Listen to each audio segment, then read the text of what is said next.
All right, so Pastor Steve, what prompted you to start Community Church? Well, previous to starting Community Church, I had served as an interim pastor in Appleton, Wisconsin for a couple of years, and then was given a couple of different opportunities. One was to start a church in River Falls, Wisconsin, and we ended up starting that. I was the worst church planter of all time. No one came to the first service. No one came to the first service. Not anyone. But what was amazing is somebody came to the second service. I think God brought us to a place where we ended up understanding that if it was ever going to work, it was going to be completely by Him.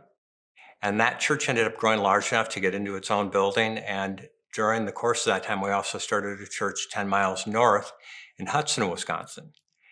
And I was graduating from seminary, wondering what God would want me to do. And my brother Paul, who had started 3 churches also by this time, in Shawano, in Fond du Lac, and in Beaver Dam, talked to me and he said, "Steve, don't you think it'd be cool if you moved to Oshkosh, Wisconsin?"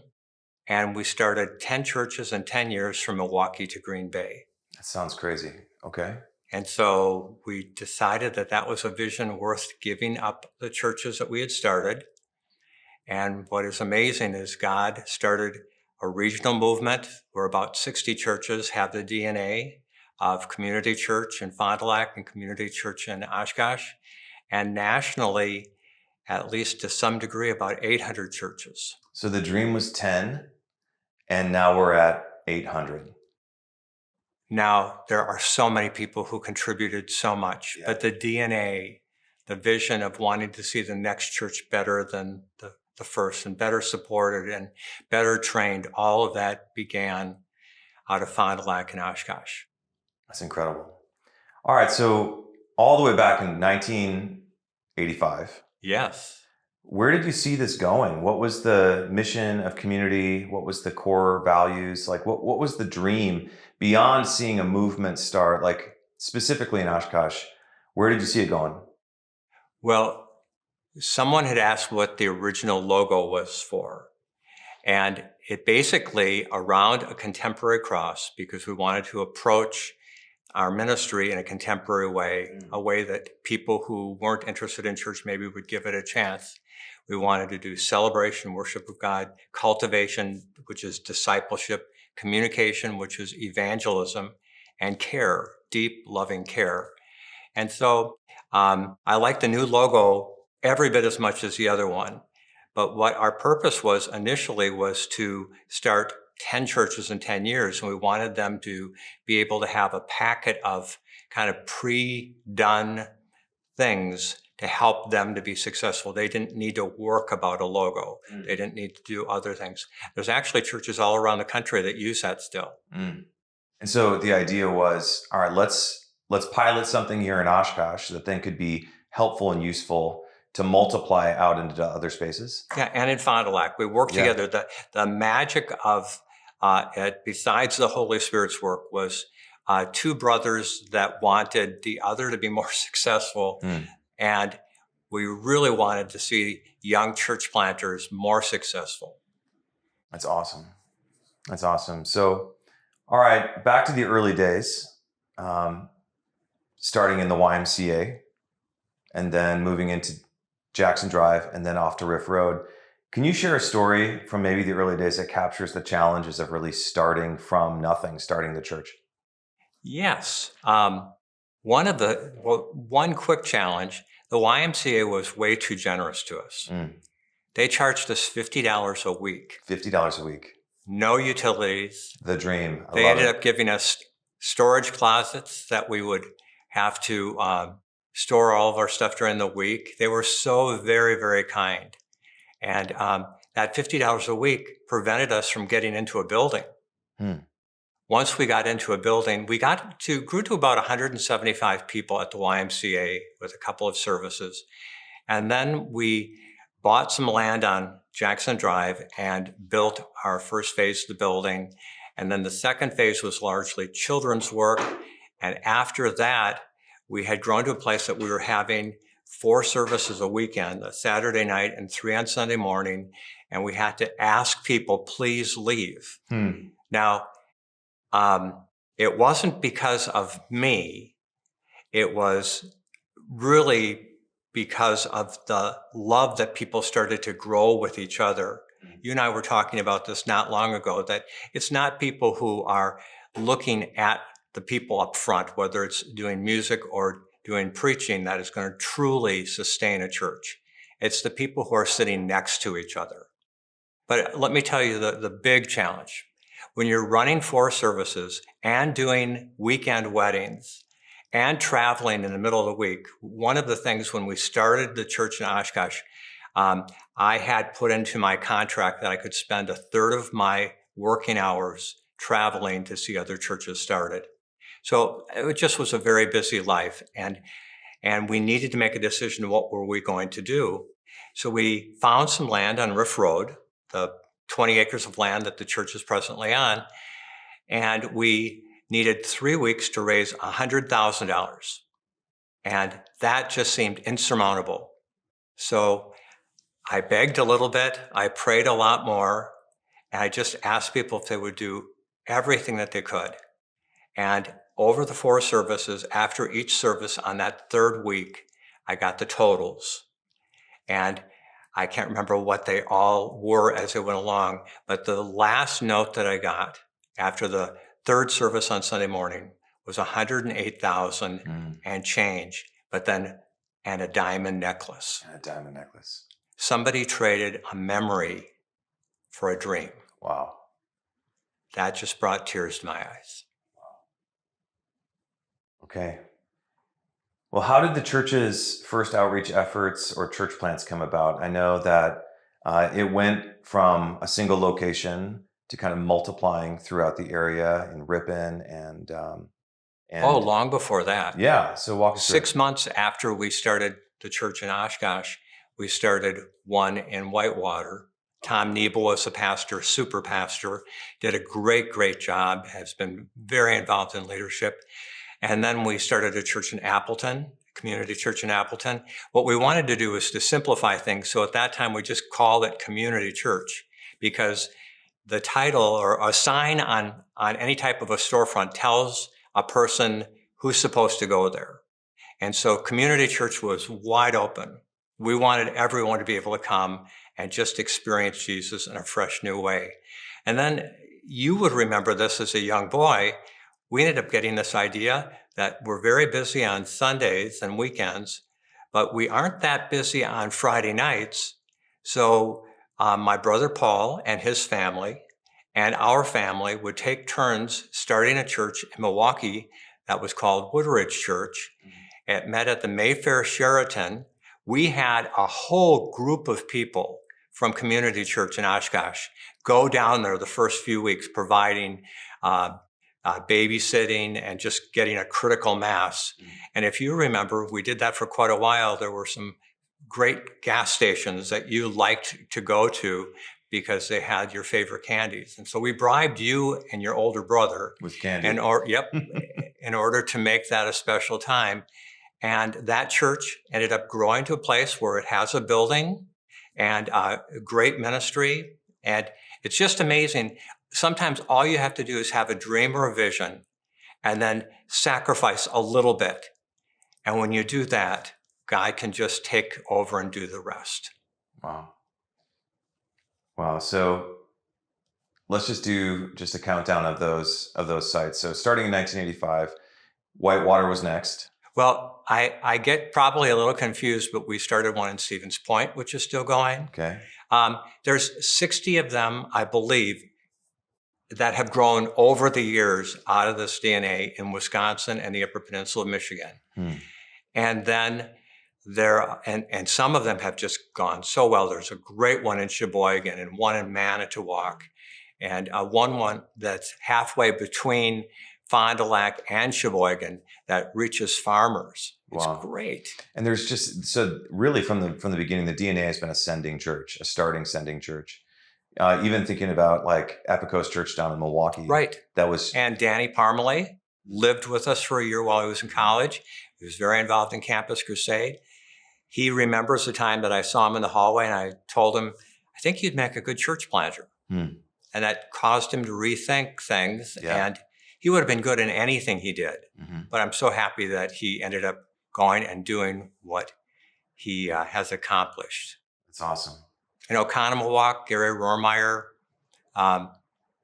it's just nice to have memories of these people who sacrificed so much. That's good. All right. So how did you see God exceed your expectations? Another way of saying that is, what were your early expectations for success with Community Church in Oshkosh? And I imagine that they were far exceeded. So when you planted, what were you expecting? What were you hoping for? And then what did you see come about? Well, it was very rare that a church succeeded. Mm. As a matter of fact, I think it was 9 out of 10 churches that started in the United States failed at 5 years. So we wanted to make sure that it kept going at least till the 6th year. So that was success. Just get through 6 years. Yeah, and all that meant. You'd have to gather visitors at first and then weave them into a family. And it's the family that would keep things going together. What was interesting is as we started this movement, we ended up learning not just from Fond du Lac and Oshkosh, but every church plant that was started was contributing new knowledge, new ideas, ways of helping to identify future church planters, offering up names of locations or people. And up to this point, I believe it's 90% after 40 years that have succeeded. So we completely reversed the success factor. Now, what's really important to know is it's the gospel. It's the good news of Christ, which is shared by people of greater adequacies and lesser. I am so average.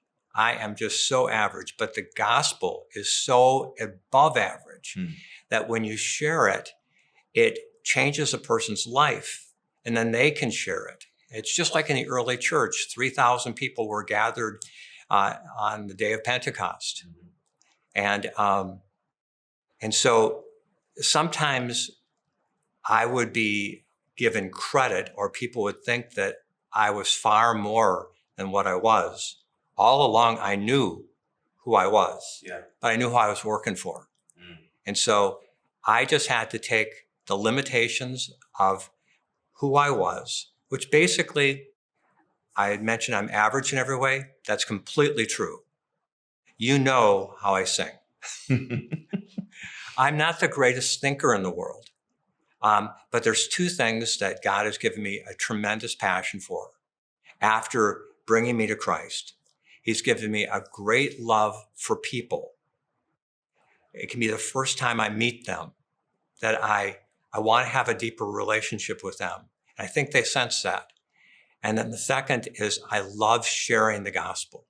I love seeing them go from a skeptic to believing maybe this is true to the place where they'd say, I really need this. Yeah. Wow. All right. So expectations early on were just make it through 6 years. And now 40 years later, we're at 90% retention. That is a miracle. Yeah, in the church planting movement. Yeah. In Oshkosh, it was so rare that a church grew to 200. Yeah. There was a big thing with pastors and church planters breaking the 200 barrier. Yeah. At that time, the average church size in the United States was 75. So even to have the audacious goal of growing to 200, when you're brand new, you don't have a building, you don't have staff, you don't have even anybody coming, is kind of a crazy goal. But in order really to be long-term sustaining, they needed to grow beyond that. And some of the churches, like I believe Epikos in Milwaukee, is a couple thousand people. And then there's both the average attendance and then there's the orbit of the church. A lot of people don't think about this, but almost very, very few people come every Sunday. Yeah. So the people who say, this is my church, but come twice, say, on a month's time or something like that, or some that are even just Christmas and Easter attenders, and they consider it their church, give the church and especially the pastor a much broader responsibility than what the average attendance seems to be. It wouldn't surprise me that if Community Church in Oshkosh has 4,000 people in their orbit. That would call it home. Yeah. It's a huge responsibility. Definitely. And ultimately, the goal is to have the orbit of the church grow, or the regular attendance of the church grow to get closer and closer to the orbit. That's awesome. And all of us are going to take a vacation. All of us are going to get sick sometime during the year, or there's going to be special occasions. But regular attendance is so important and vital to building the future of a church. Yeah. So, all right, let's just talk through the stages then. So from starting at the Y, got to about 175. Yep, after 5 years. After 5 years. And a lot of trying to convince the people that $50 a week wasn't a good deal.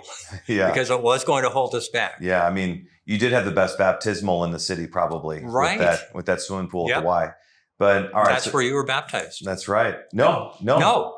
Ari was baptized. Yep. I was in the first building. So, Yep. So 5 years in, you moved to Jackson Drive, and then it grew to 4 services. Yes. And probably how many 700. 700-ish people. Okay. And then at, what was it, 2000, we moved to Riff Road? Yep, 2000. And at that point, it went quickly grew to, well, we had, I think, 1,100 or 1,200 people there the first Sunday, or a greater number of the orbit decided that they wanted to show up. And then I think it was 800 or 900 people and 1,000. You know, it's hard to remember all of those numbers. Actually, I don't like to focus on the numbers because numbers seem to compare you to another church. A church of 200 could be exactly what God wants it to be, or a church of 50, or a house church. But it's fun to be able to see God doing things. And God has done such amazing things since we left. It was this perfect time where God was speaking to me about leaving. We actually moved down to Orlando. The president of Converge, or at that time the Baptist General Conference, asked your mom and I to go down to Orlando to start churches in the perimeter of Orlando and to raise enough money and to build a new global headquarters for the ministry. And we felt like God asked us to do that. It's the hardest thing because we loved all of those people. We ended up staying connected, where I'd come up and speak first once a month and then once every 2 months. And then I think the last time there I can remember, it was just such a beautiful thing of just totally releasing everything to Alan Cleveland and the other leadership. All right, so hold on real quick, just so there's a clean question here, because that's great. It's a good starting point. So how did you know, and how did the leadership handoff to Alan go? And how did you know that he was the right person as you were sensing God calling you out of Oshkosh down to Orlando? So how did the handoff to Alan go? And then how did you know that he was the right fit? Well, when we were doing this church planting movement across the country, and my brother Paul and I were traveling in different places, I ended up taking Michigan as one of my areas. I also had Florida. So Florida was a nice one. Michigan was kind of like Wisconsin in terms of just being cold all the time. My brother took Southern California. And so anyway, among the group of the people who came was Alan Cleveland. And Alan was the senior pastor of a church in Cadillac, Michigan. And I recognized that there was something special about him the first time I met him. First of all, he served in the military and got to be a captain in the Army in artillery. And that is no wimpy job. You're in the front lines. It's a big, big job. I was very impressed with him. I was impressed by how he treated everyone else who was a part of the team. And that went on for 6 years. And that group then tried to start other churches within Michigan. And there was an annual meeting of our group of churches out on the East Coast. and we were looking for a senior associate pastor, and I happened to see him in a stairwell. Mom was there with me, and I just had this Holy Spirit moment where it was like God was saying, he's the guy, ask him. And so I talked to Alan, and I just said, Alan, you're the senior pastor of this good church, really good church.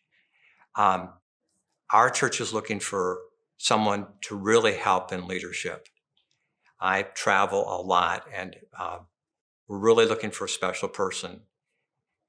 Would you ever be interested? And he said that he would pray about it. And then I talked to him, I think a week or two later, and he said, I would be very interested. Mm. And so we had he and Susan come over and meet with the leadership. It was wonderful. It was clearly a fit. I remember after they moved in, the first Sunday that they were there, and Allison was sitting in his chair, spinning around in circles. And I had so much fun with her because I said, can you act like a frog? And she did. And so down the hallway, she went rivet, rivet, rivet, and was jumping. And so I have the memory of her as this young girl, and now she's married and to Tommy. Pastor Tommy. And they have a wonderful marriage and have had a wonderful ministry, but I'll always, every time I see her, I'll see her hopping down the hallway, going rivet, rivet, rivet. Hmm. So that's how Alan got there. How did you know, as you were making your way out, that he would be the good successor? Well, one of the things that Alan had, which I just didn't have, is he had really great management skills. And I'll tell you, every time, and the church was always changing as you have that many people. And I would knock on his office door and I'd say, could I talk with you? And I'd say, you know, I was praying about it. I was wondering if I could change your job description. And without even questioning it, he said, yes. And so all of a sudden, for a series of time, he focused in one area and then another. When I left, Pastor Wyatt was involved in youth ministry, and Pastor Allen. We never had a large staff. If I were to do a call out on the single most significant person in my ministry there, it would be Dawn Helm. I met Dawn the day that we were considering whether or not we would be moving to Oshkosh to start the church. And when I was introduced, she said, are you moving here? And if you were moving here, what would you do? And she was so excited about it. So she became a secretary, and she wasn't that interested in being a secretary. And then she became an administrative assistant, and she just was so good. Eventually, as we got to be really large, it was just the two of us, she became the administrator. And Dawn was the biggest encouragement to me, the most faithful woman that I had ever imagined working with. And it was like having a sister with me all the time. But when it came to leaving, I talked with the overseers of the church. They were concerned that people leave usually when a pastor transitions. And so we were brainstorming what would be the possibility. And that's when we came up with the idea that once a month I would come up. And then if somebody missed me, they just would have thought, oh, I must not have been there that week. And so the overseers of the church had a great plan. They were supportive of whatever God wanted to do. And then Alan slipped into that role, and he grew the strength of the church in ways which I can't imagine. Yeah, I mean, he took vision and brought implementation. Yep. That created really a system for succession even beyond him. He's such a humble man. I remember when Life Fest would have all of their musicians sign in at our church, and we had the restaurant that would feed them and had massage therapists and hairstylists and all these things. And he was walking back and forth with a toilet plunger. He told me, boy, these people haven't gone to the bathroom in a long time. Man. But that's who he was.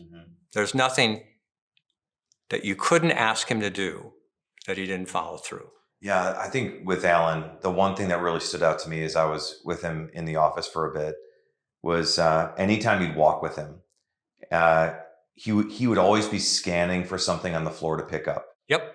And there was never a task beneath him. He was always willing to do whatever it took, from cleaning dishes in the kitchen to picking up trash off the floor to plunging toilets. Right. And so I think from vision to strategic implementation, I think Alan was just a really terrific fit. I felt so fortunate having a man with such experience. Yeah, that's good. Well, I think that's all the questions. Is there anything else you want to say on camera? Well, I think you've only just begun. That's it. And if I remember right, the theme of this series is again. Do it again. And Pastor Carl, who I'm sure if Alan was sitting in this chair would say the very same things about Pastor Carl that I just said about Pastor Alan. And I listen to Pastor Carl most every week, and I am just fed by him. And I don't know that I've met a family, he and Heather, that any family that has more love to give. Yeah. All of those children, and each of them are cared for, and then loving on a congregation way above 1,000 people, and loving on staff and having vision. Carl, you've been called by God for this next season. And it's very seldom that there are pastoral transitions that are successful. And from the ministry that I was there for just over 20 years until when Alan was there for even more than that, because he was there in a different role, to now you stepping up and doing this. Let's have 3 absolutely amazing transitions where God uses people who understand their inadequacies, but God's adequacies, that they are humble leaders, that they are willing to proudly and powerfully proclaim the gospel that will transform people's lives.